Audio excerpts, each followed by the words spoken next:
morning. Thank you, Divya, for inviting me here today.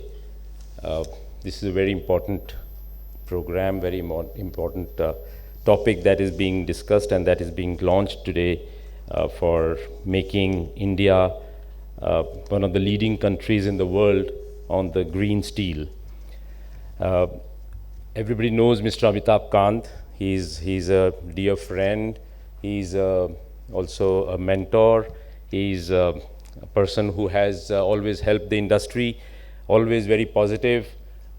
Before he came into the government into Delhi, he had made in Kerala the entire tourism, how tourism could in Kerala, how it picked up was all because of Mr. Amitabh Kant. So he's somebody who is this country really needs many more Amitabh Kants in the years in the future. So, ladies and gentlemen, today I speak to you at this very crucial juncture in India's journey towards a low-carbon future with the launch of Steel Zero in the country. So, I'm very thankful to Divya for bringing Steel Zero into India because it's a very, very important aspect. As we all know, steel is found in almost every aspect of our lives, from building to bridges, from pins to production. Any production things, including propulsion engines, aircraft engines, steel is everywhere. Steel is deeply ingrained in our society as one of the most important engineering and construction materials. So steel is an indispensable material of the future as it is the major input material required for green infrastructure development. Direct decarbonization of steel industry will lead to decarbonization of upstream supply chain of dependent industries such as automotive, renewable infrastructure, etc., thereby reducing the scope 3 emissions of those industries. So India is the world's, as you know, India is the world's second largest steel producing country, producing more than 120 million tons of steel, and the national steel policy anticipates that by 2030, India will become a 300 million ton.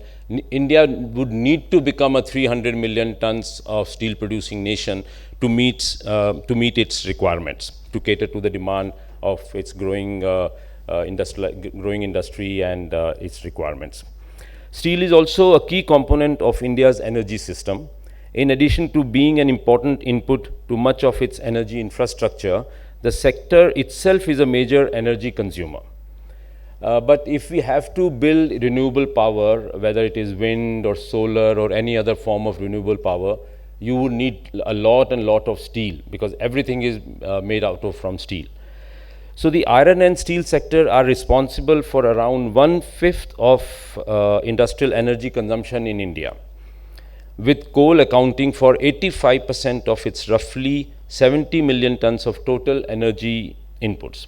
As a result, the sector is highly emissions intensive, contributing almost a third of direct industrial CO2 emissions, or 10% of country's total energy system CO2 emissions. Therefore, a significant fraction of global efforts of low carbon steel making are to be driven by the Indian steel industry. So it's a very serious matter.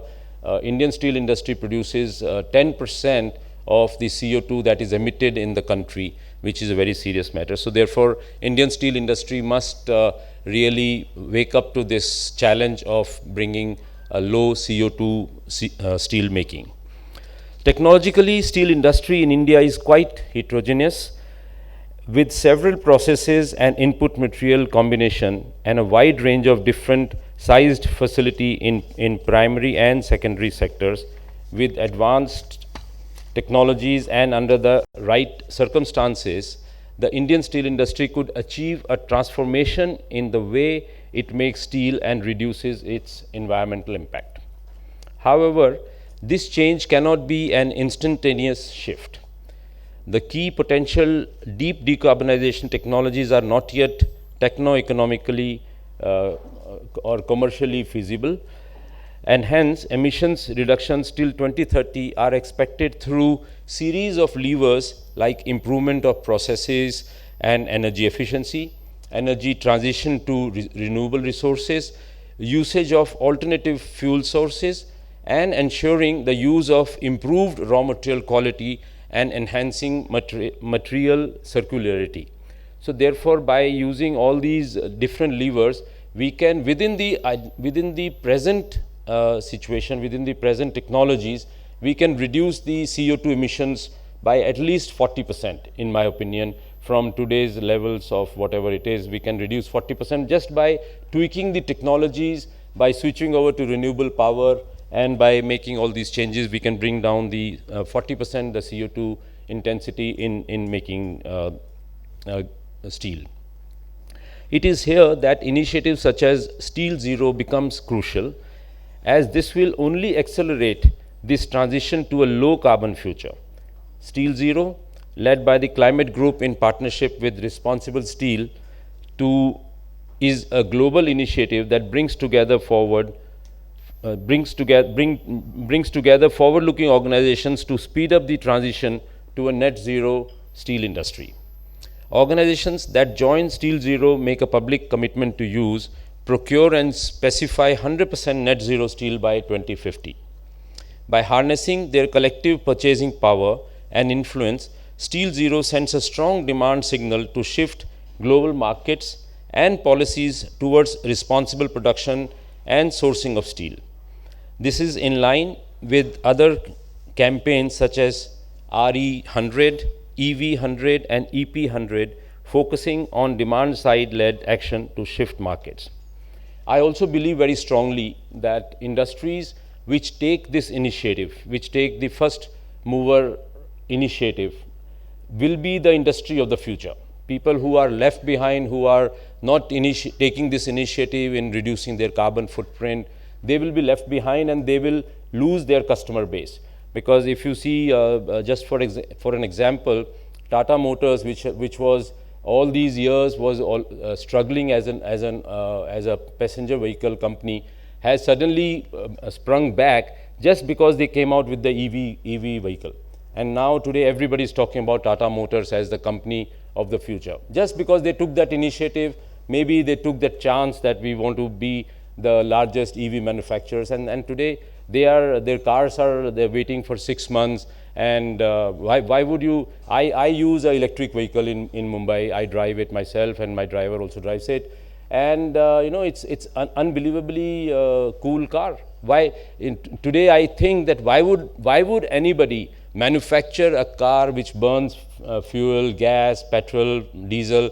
Why would you do that? If technology is available, and it's much better technology than the IC technology. So therefore, we all, as within the industry, we have to take that initiative of come out of our comfort zone and take that step. Maybe today it is a little bit more expensive, it's a little bit more challenging, but the companies which will take that challenge will be the companies of the future. This is what I believe, and at JSW, we are taking huge amount of initiatives to make our carbon footprint probably the lowest in the world. I want to take JSW, lead the world in steel making to make low carbon steel in the world, probably the best in the world, because we are the most modern steel company in the world, but we want to be the most environmental friendly steel company in the world. And that's where we spend a lot of time in our office.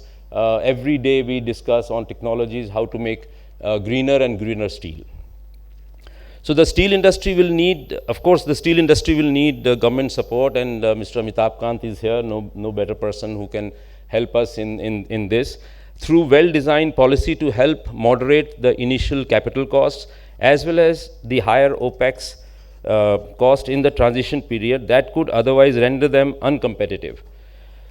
It is imperative that several policy initiatives will be essential to help speed up low carbon steel production in the country.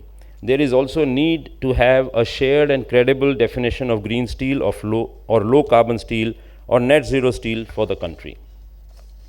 Although steel producers are not signatories to the Steel Zero commitment, we support the role of Steel Zero as a unifying demand initiative that seeks collaboration across the demand and supply ecosystems, jointly working towards speeding up the transition to a net zero steel industry.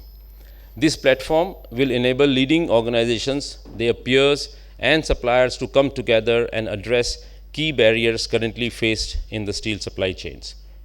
It is the right time for this initiative to be launched in India, where major steel companies are working towards their decarbonization journey. We welcome the launch of Steel Zero in India. Thank you. Jai Hind.